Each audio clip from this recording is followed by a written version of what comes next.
aparece en Estados Unidos como un sucesor de Mackinder, aparece Nicholas John Speakman. Speakman influyó en gente tan importante como el almirante Mahan, con George Kennan, Henry Kissinger, que es uno de los principales geopolíticos de la segunda mitad del siglo XX y de la primer cuarto del siglo XXI, John Foster Dulles, que fue también parte del Departamento de Estado norteamericano, y, como no, otro que te dirá igual que Kissinger, un judío de origen europeo que se nacionaliza y que termina siendo asesor de Carter en la presidencia de Carter en los 70, que es ese gran sabio que fue Zinoviev Brzezinski. De hecho, uno de sus libros sigue siendo completamente de plena actualidad, que es El Gran Tablero del Mundo. No se encuentra, se publicó en 1997, yo tengo 2 ejemplares por falta de uno por si se me pierde, porque en una ocasión pensé yo vivo con 12.000 libros, pensé que no lo encontraba, pensé que me lo habían extraviado y me busqué otro hasta que lo conseguí, pero es un libro que se compra de usado, que se compra de viejo y que es especialmente caro, no es ninguna tontería, puede estar en los 100 y pico dólares o 100 y pico euros aproximadamente. Bien, pues contrariamente, él pensó una cosa que no tenía nada que ver, que creo que se ha demostrado antes, aquí está, que era justo lo mismo que pensó Mackinder, pero al contrario. Para Speakman, él no pensaba que el Herland fuera ese pivote geográfico del mundo, geoestratégico, según el enfoque económico geográfico que tenía Mackinder, sí, que lo situaba, si se dan cuenta, en buena parte de Europa Oriental,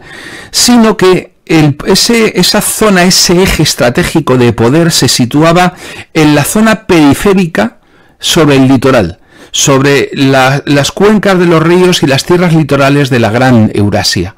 Bien, pues ahí lo tienen, le dio llamarle el nombre de Rhineland. Entonces, el Rhineland y Herland, el corazón del mundo y la orilla del mundo. Y de esta manera, en esta idea, él planteó que Estados Unidos tenía que controlar por encima de todo las tierras del Rhineland. Si ustedes ahora fíjense en ese mapa donde están puestas las tierras del Rhineland e intenten situar cada uno de los países de la OTAN donde se encuentra. Y verán que ante la imposibilidad de dominar el Herland por parte de Estados Unidos, tiene completamente dominado el Rhineland. Desde el mar Báltico, desde la península escandinava con el ingreso en la OTAN de Finlandia y de forma inminente Suecia, hasta Japón, Alaska y el estrecho de Bering. Todo un inmenso cerco en el Rhineland. Bien, pues cuando en 1945 Alemania fue derrotada, el modelo de Mackinder explicaba la necesidad para la anglosfera del enfrentamiento este-oeste y de la Guerra Fría. Y obviamente Estados Unidos y la Unión Soviética inevitablemente se convirtieron en enemigos. La telurocracia soviética se apoderó de buena parte de la zona oriental de la península euroasiática, o Polonia, Hungría, Rumanía, Alemania del Este y demás, y a lo largo de la Segunda Guerra Mundial, fíjese un detalle curioso,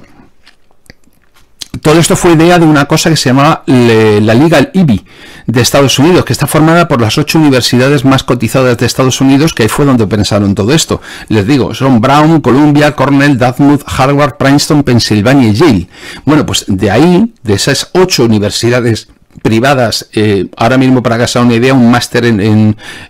Yale son 90.000 euros, unos 105.000 dólares, una cosa así. O sea, no es para que vaya cualquiera.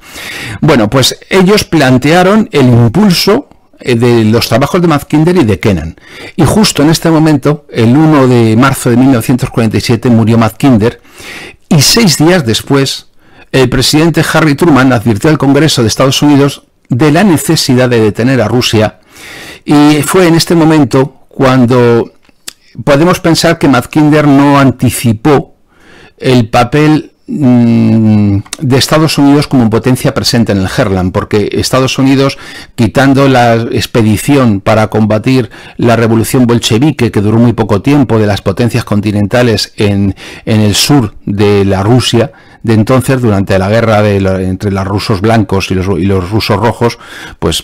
por allí no ha habido fuerzas norteamericanas y ni presencia norteamericana nunca, y en ese momento a título testimonial. Entonces fue en este momento que la ausencia geográfica de Estados Unidos del Heartland implicaba necesariamente el envío de tropas y la organización de ese cerco y de esa ocupación del Rhineland, y el aumento de su poder mediante la influencia económica, y empezaron a regar de dinero toda Europa del Este, el Plan Marshall, Japón, en un proceso de reconstrucción que se lo podían permitir, que les permitió crear una dependencia en las potencias del Rhineland respecto del continente euroasiático de la Unión Soviética en aquel momento. Bueno, pues en este momento fue cuando aparece alguien que también fue muy importante, que fue George Kennan. George Kennan, que es un diplomático estadounidense, formuló la teoría de que para prevenir que la Unión Soviética dominara la gran masa de tierra euroasiática, había que contenerla de algún modo. La palabra contener les va a marcar. ¿Por qué? Porque así fue como, a través primero de Speakman y luego de Kennan, que era discípulo de Speakman, surgió otra vez el legado de Mackinder del enfrentamiento entre la tierra, el poder naval, el poder continental y el Heartland, el Rhineland y la isla mundial. ¿Y qué es lo que hicieron? Bueno, pues sostuvieron a Turquía ingresó en la OTAN, a Irán, con el Irán de los Shahs, dando golpes de Estado para poner allí a un títere, que es lo que era, y fueron ocupando la guerra de Corea en 1950, y todo esto, de alguna manera, porque también se había producido después de la Segunda Guerra Mundial el retraimiento de las potencias europeas con la descolonización y la desaparición de su extensión territorial, porque el periodo que se abrió en el siglo XIX de colonización masivo, de la industrialización y de los primeros pasos del capitalismo había desaparecido. Y ahí aparece lo que fue una política en la que Kissinger tomó una gran parte en ella, y que fue la gran política, digamos, de la época, de los años 50 a 80, que es la política de la contención. Esa política de la contención, que según sus partidarios la llaman así, pero que sus críticos decían que era una que era una política de agresión a la potencia continental.